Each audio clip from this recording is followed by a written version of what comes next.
So what we're going to talk about today is determining empirical and molecular formulas. An empirical formula is the lowest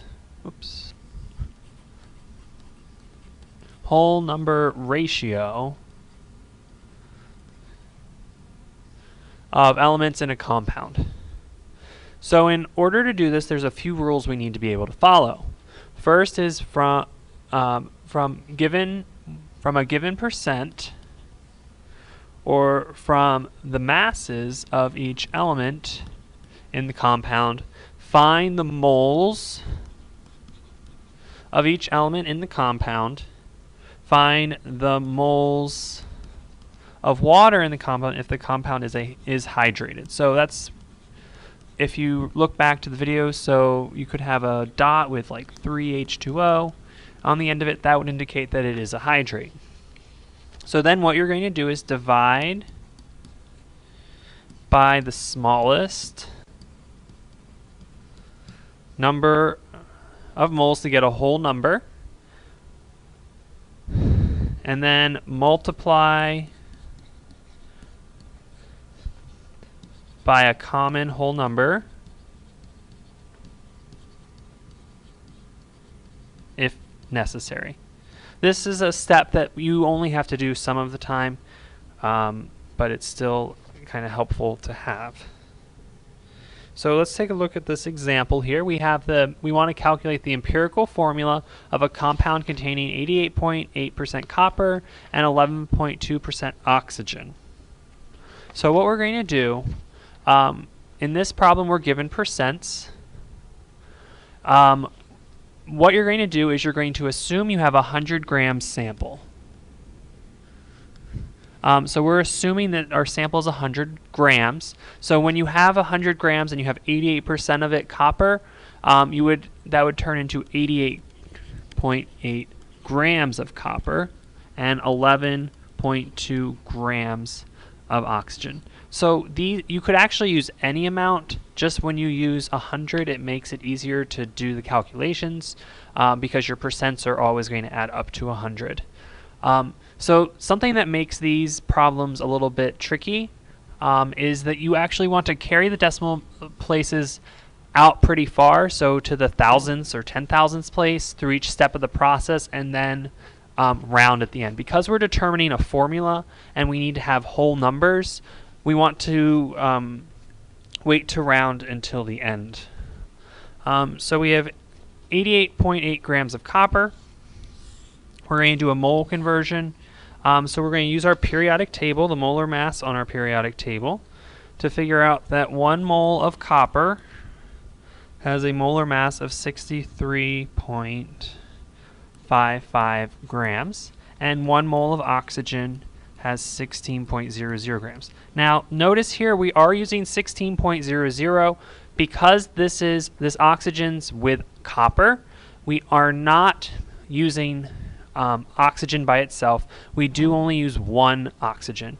If it were oxygen like in a mole conversion, like oxygen gas, it would be O2, but since it's bonded with the copper, it's just 1 oxygen. So we're going to do this simple mole calculation. So we're going to take 88.8 divided by 63.55, and we're going to get however many moles. So in this case, we're getting 1.397. So I'm keeping 3 decimals here. It just will help when it comes to the next step. We do the same with the next one. 11.2 divided by 16 will give me 0.700. So these are both moles at this point. We have moles of copper and moles of oxygen. So now I have to make a decision. Based on the 2 numbers that I have, I need to select the smaller one, which in this case is the 0.7, and divide both by that. Because what we're trying to do is get a whole number ratio. Moles divided by moles will cancel out, and we'll end up with 1. That one's the easy one. You can just do that in your head because you're dividing by the same thing. The other one, 1.397 divided by 0.7.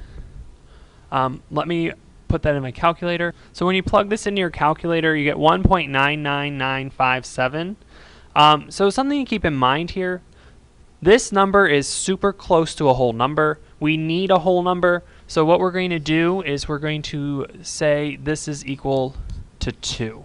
And again, we are doing this because we can't have a fractional part of an atom. So we're going to end up with Cu2O.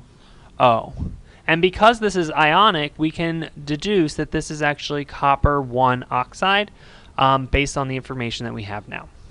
So in this was a pretty straightforward example. Let's take a look at another example. In the next example, we have carbon, hydrogen, and oxygen. We're determining the empirical formula for it. So I always find it nice to kind of write the elements you're working with to start with. That just helps you to keep organized in your problem. So you're going to take 32.0 grams of carbon, 5.36 grams of hydrogen, and 42.6 grams of oxygen. Now, with this problem, you don't have to figure out the percent and then use a 100-gram sample. Because it's given to you as a mass, you can keep it as the mass. You only have to do the other part if necessary. So 1 mole of carbon has a molar mass of 12.01 grams. I'm getting the molar mass from the periodic table.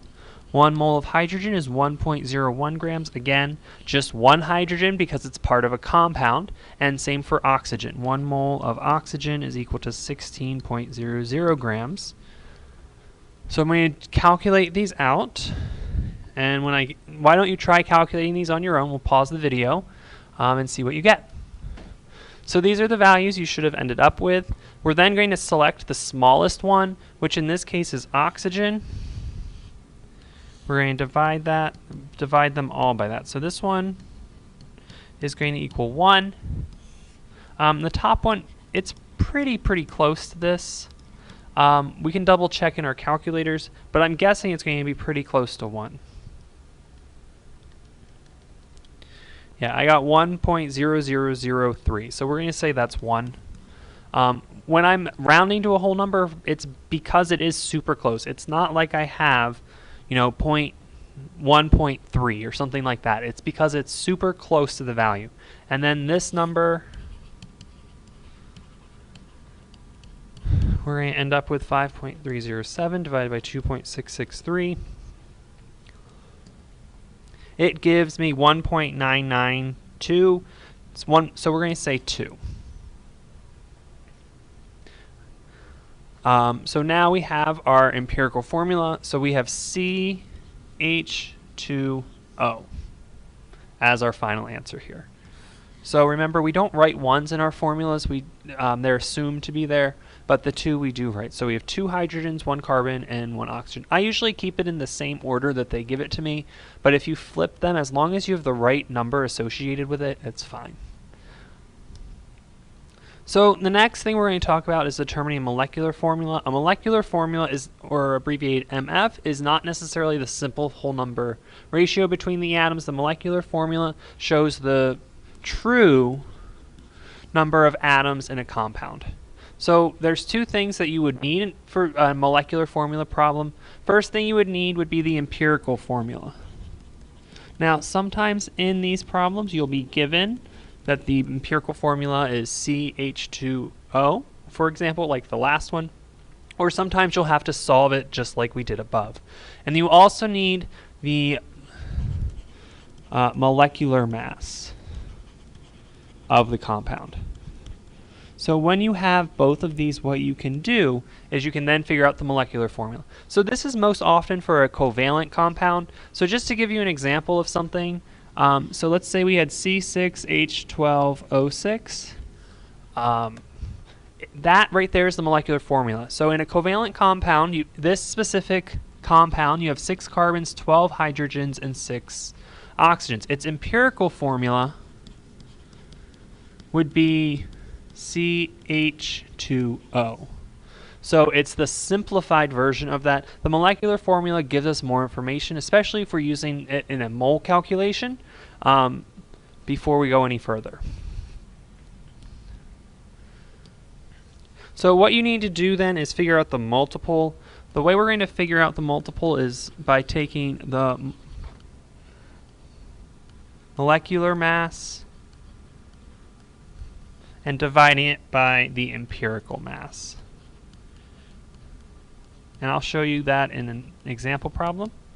In the next one, we have the molecular formula of a compound whose empirical formula is CH2O. So what we're going to do, in this problem, they told us the empirical formula, and we know the molecular mass. So we need to figure out the multiple. So we know the molecular mass is 120 grams per mole. We know the empirical formula here is CH2O. So I would take, to figure out the empirical mass, I would add 1 carbon, which is 12.01, plus 2 hydrogens, which is 2.02, plus an oxygen. I add these together, and I'm going to end up with 30.03 grams per mole. So this is just calculating the molar mass normally. I'm just showing you this to show you where these numbers are coming from. You don't have to show this step. You do have to show the multiple step though. So you have you know it's 120, you're dividing by 30.03 grams per mole. So just like above, we're trying to figure out a whole number ratio here. So we're going to take 120 divided by 30.03, which gives 3.9960. So what this multiple tells us is that we're able to put the empirical formula into the molecular formula, in this case, 4 times. So we're really close to 4 here. Again, we're going to round to a whole number. So in order to figure out your molecular formula, you're going to take your empirical formula and multiply each of the subscripts by 4. So we're going to have C4H8O4. So the required work is this work on the left that I'm going to. So you need to show your work for the multiple in order to figure out your molecular formula. So the last problem is kind of a combination problem. So you're given the percents, and you have to figure out both the empirical and molecular formula. What I would like for you to do is to try this one on your own. So pause the video and then see if your work matches. So hopefully you were able to get this far with determining the empirical formula. Looking at the empirical formula, notice this one's kind of a little bit different from the other problems we were looking at. So we ended up using the oxygen's molar value because we want to cancel we want to use the smallest. So the one for hydrogen, you end up with 4.94. So that's essentially 5, so we can round that to 5. That's no problem. The problem is from the carbon. We have 2.494, which is approximately 2.5. So when we're rounding, we can't round that much. You shouldn't be rounding more than 1/10. So in this case, we're rounding up to 2.5. 2.5, this is where that multiple comes into play. So we have 5, 2.5, and 1.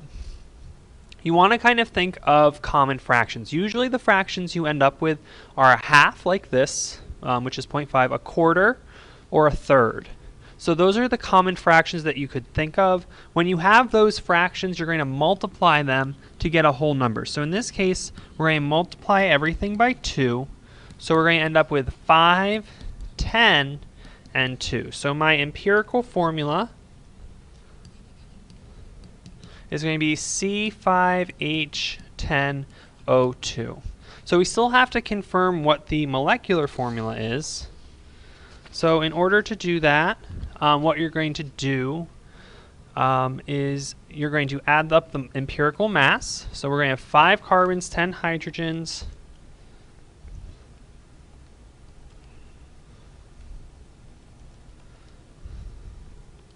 and you should end up with 102.15 grams per mole. So if we look back at the problem, it's telling us the molecular mass is 102 grams per mole. So our molecular molar mass over our empirical mass is going to give us our multiple, which in this case we have 102 over 102.15.